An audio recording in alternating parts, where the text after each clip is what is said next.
Good evening, I'm Jacquee Speight. Overcrowding in prison is nothing new to the Fiji Correction Services. The department has struggled in the past to cope with the influx of inmates. Fosita Kote Wasawasa says the recent Namboro saga has again highlighted how inmates are categorized within the correctional walls. Overcrowding in prisons is becoming a problem for our law enforcers. The Fiji Correction Services has admitted that prisoners are often moved about to facilitate the issue of overcrowding. It's been an age-old problem, to be exact.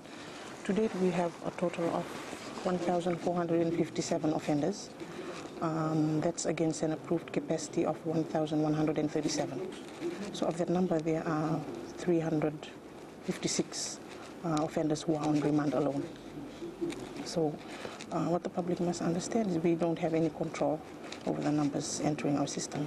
For inmates at Namboro Maximum, a board decides which prisoners are moved from the maximum to the medium. We have a classification and allocation board that sits on a 2-weekly basis where they classify inmates according to the category. Those inmates, offenders with high-risk category usually accommodated at maximum. The current ratio of an officer to the inmates is 1 to 10, which surpasses the internationally recommended 1:4. The Corrections Department is now working at alleviating this problem. In the long term, we hope to, we're looking forward to the completion of our remand center at Kororo. That remand center is expected to house, to accommodate 200 inmates upon completion, and that's supposed to be completed in December. Meanwhile, the Fiji Correction Services is now wrapping up their internal investigations of its own officers, which led to the escape of the Namboro 5. Fosita Kote Wasawasa, FBC News. The Health Ministry is expressing concern at the level of negligence shown by Fijians in the fight against lymphatic filariasis. Studies have shown that a majority of people choose not to take filariasis tablets. The ministry has even turned to other stakeholders looking for ways to battle the disease. Roland Koroy reports. Lymphatic filariasis, commonly known as elephantiasis, occurs when filarial parasites are transmitted to humans through mosquitoes. This is the end result, something many of us would rather not see. But the truth is, everyone's at risk. According to WHO, prevalent cases must be less than 1% for a country to be lymphatic filariasis free. Alarmingly, Fiji is far from it.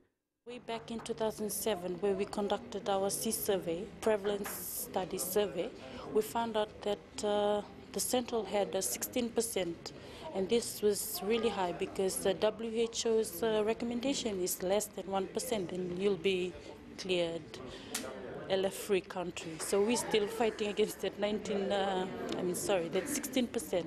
Stakeholders gathered at the Holiday Inn in Suva today to discuss more effective ways of distributing tablets. We've seen that we have high coverages, but we were not sure of the compliance, if people are really taking the drugs, because when we tested for the prevalence, we still see high rates of prevalence within especially the central division. A major drawback for the ministry is that a majority of the population aren't taking their filariasis tablets. Every year, there's a mass drug administration campaign against elephantiasis. This year, the theme is Filariasis-Free Weekend from the 26th to the 28th of October. You can expect volunteers at your doorstep during this time giving out tablets, and they won't leave until you take them. This doesn't mean they will force you. For those who won't take it, they will take the tablets back. But it goes without saying, swallow your tablets now to avoid disfiguration. Roland Koroy, FBC News. Heavy rain caused flooding in low-lying areas of the Western Division this morning, haunting many who are recovering from the 2 major floods this year. Moto Bridge in Ba was under 3 meters of water, and a number of Irish crossings were closed due to flash floods. Christopher Chand reports. More than 12,000 people stay on the other side of the Moto Irish crossing. They suffered in January and March, and the floods this morning brought back memories of the devastation caused earlier this year. This morning, after this Irish crossing was underwater, then the people who had to go to work, and the school students, they were here in the morning, and some were able to go through this Nandrau access via carrier and other cars but bus services was not available. When FBC News arrived at Moto, a Chinese company constructing a new bridge was clearing debris, allowing water to recede. But the force of nature has already caused damage. Water pipes broken and some without electricity. Acres of land has already had been planted with vegetables. And this morning I saw most of the vegetables just floating on the water, which is sad because the hard work and the money spent now is going down with the water. Pillay says the two natural disasters taught them valuable lessons. And with the unpredictable weather, they will not be taking any chances. Because most of the areas which goes underwater this side, it's very difficult to go in and take out people. So what we have to do, we have to do it before that level of water comes into those areas. Residents in Moto will have to wait for this new bridge to be completed by next year to avoid falling victim to future floods. Christopher Chand, FBC News. Meanwhile, other parts of Mbaan Lautoka also had flooding. One settlement and 6 Irish crossings were underwater. Many were caught by surprise. Christopher Chand with this report. In Lautoka, the TV and the Drasa Dam Irish crossings were both flooded.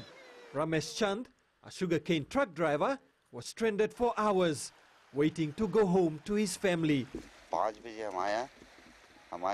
I was on my way back at 5 o'clock in the morning. I got stuck at a smaller crossing, but it cleared at 6:30. Now I'm stuck here. I don't know how long I will have to wait. Along the highway, debris from floodwaters was visible as we made our way towards Mba. This is Karavi settlement. Here almost everyone was badly affected. We are badly affected because the water came in suddenly. Half the people were sleeping and they don't know how the water came and from where. Residents living on this reclaimed land are mostly sugarcane farmers. This is the third time this year their crop has been damaged. 3 to 4 new farmers have got contracts. They all planted sugarcane, all flooded under 2 feet of water. We don't know whether it is growing or no because all the farms are underwater. Those living in flood-prone areas like Karavi can only hope for the weather to improve. Christopher Chand, FBC News.